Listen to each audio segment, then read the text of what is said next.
Totoo ba na tinuring mo ko na parang anak mo?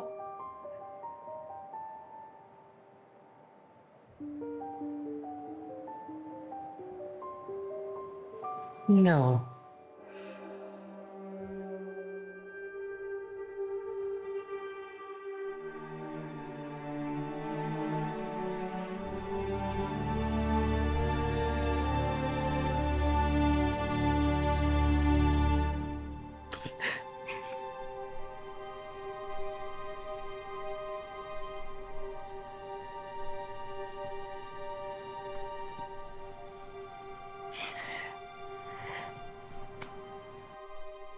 Well, then let's end this.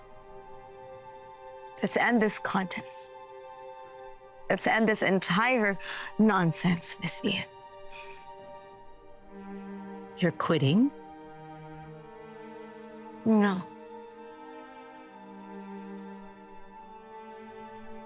You're quitting, Miss V. Dahil ibibigay mo sa akin na ang buong Velma Beauty. Or else, sasabihin ko kay Noreen at sa buong mundo ang ginawa mo kay Helena.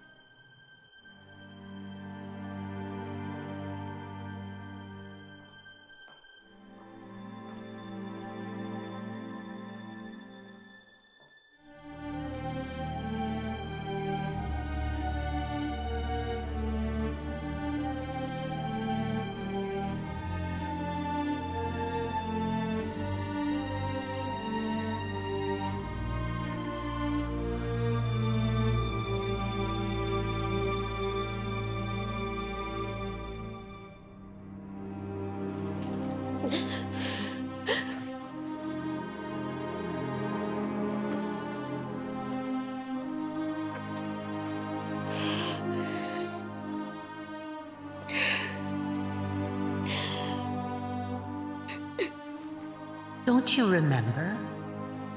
Na wala kang ginawa. Your silence killed Helena.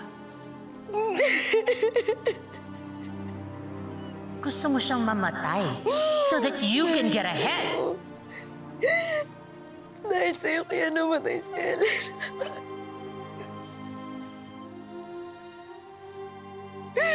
Dahil sa'yo kaya namatay si Helena. Dahil sa'yo kaya namatay si Helena. Shari, totoo yung sinasabi ko. Baka naman, ikaw yung unang lumapit sa kanya at nilandi mo siya, kaya akala niya okay lang. Aminin mo na, Helena. Aminin mo! Aminin mo na may gusto ka kay Sir Eddie. Gusto mo i-replace si Miss Velma, no? Shari! Kahit gaano katagal nang namatay ang isang tao, napakasakit pa rin nun para sa mga taong iniwan niya. Meron siyang nararamdaman na hindi na naiintindihan.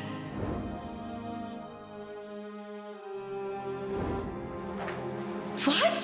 Beauty, bloodshed. Velma versus Shari. What were you thinking, Miss Velma? I served you for so many years.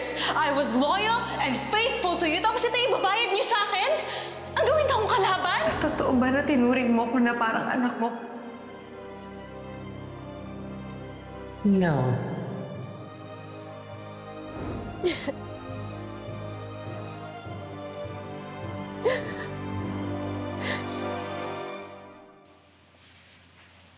Nag-alala talaga kami para sa'yo.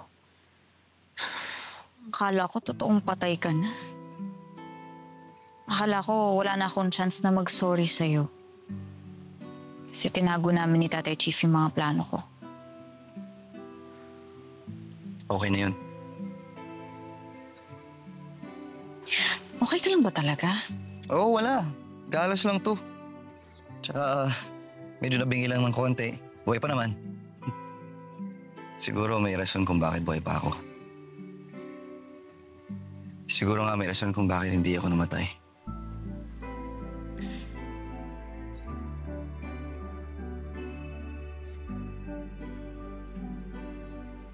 Pero na rin, nung sumabog yung kotse, naisip ko lang,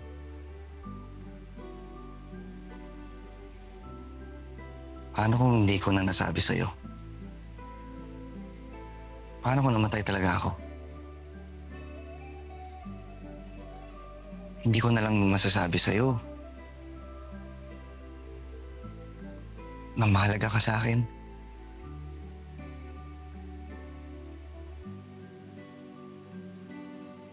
Mahal kita. Mapasakin ka at may tayong dalawa. Ha? Ang panalangin na. Oo, Noreen. Mahal kita. As a friend. Mahal kita. Period. Yun ang totoo, Noreen.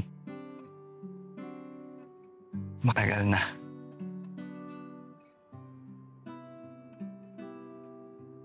Migoy. Hindi lang bilang kaibigan. Mahal kita. Ito.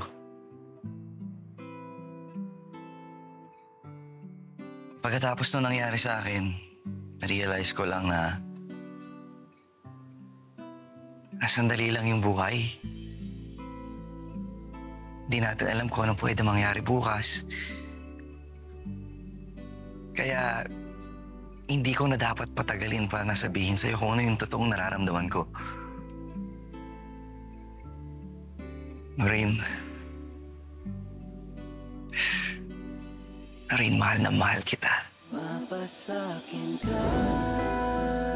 Alam mo, sa tagal na nating magkaibigan, simula nung una kayong lumipat sa amin, parang hindi pa rin kita kilala eh. Ang misteryoso mo. Kaya type kita eh. Ha? Type kong hulaan kung ano yung iniisip mo. Isang kundi man ang paraan na mapapatunayan ang pagmamahal. Mapasakin ka.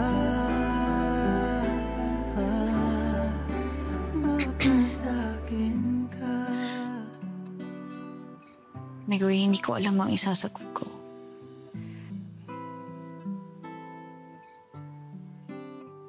Hindi ko alam kung kaya kong suklian yung nararamdaman mo sa akin ngayon.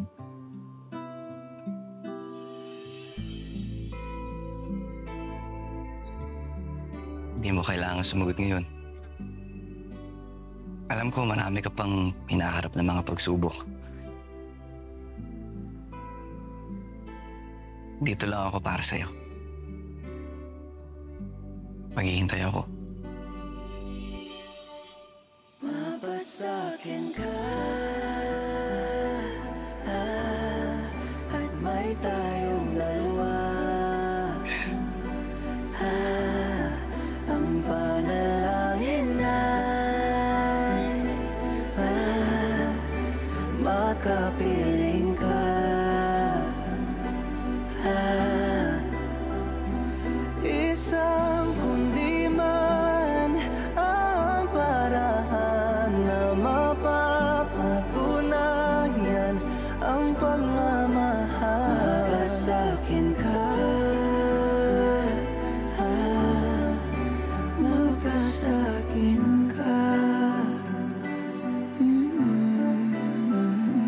Isang kundi man ang paraan na mapapatunayan ang pagmamahal. Mapasakin ka.